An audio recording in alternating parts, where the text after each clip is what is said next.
హత్య చేయడం జరిగింది. వివరాల్లోకి వెళ్తే కొరివి భిక్షమమ్మ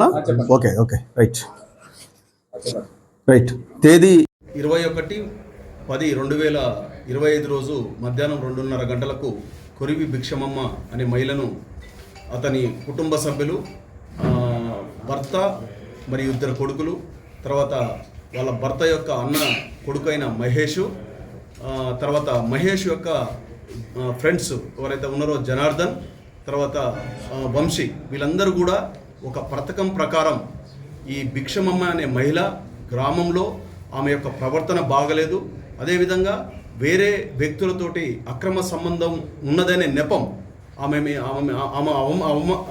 అనుమానించి ఆమె వల్ల గ్రామంలో మాకు చాలా అవమానకరంగా ఉన్నది.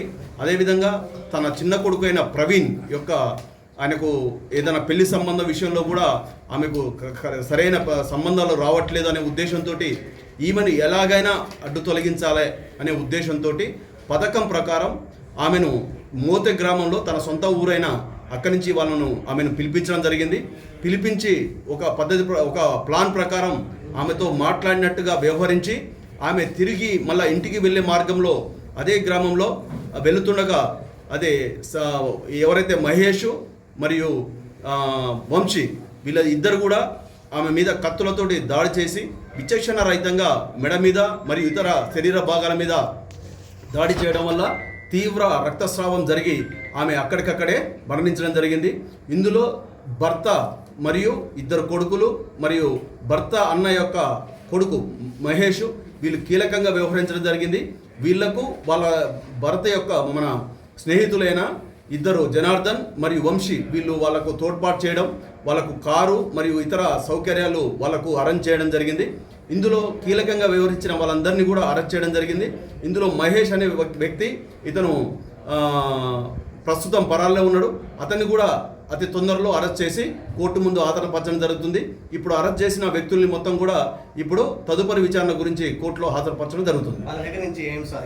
వాళ్ళ దగ్గర నుంచి మొత్తం ఒక కారు, అంటే ఎక్కడైతే హత్య జరిగే సమయంలో ఏదైతే వాడిన వాహనం ఏదైతే ఉందో కారు, షిఫ్ట్ కారు, మరియు ఒక గ్లామర్ మోటార్ సైకిల్, తర్వాత ఒక స్కూటీ, తర్వాత ఒక ఆటో, 2 సెల్ ఫోన్స్ వీళ్ళ వద్ద నుంచి ఆ కేసులో దర్యాప్తు నిమిత్తం సీజ్ చేయడం జరిగింది.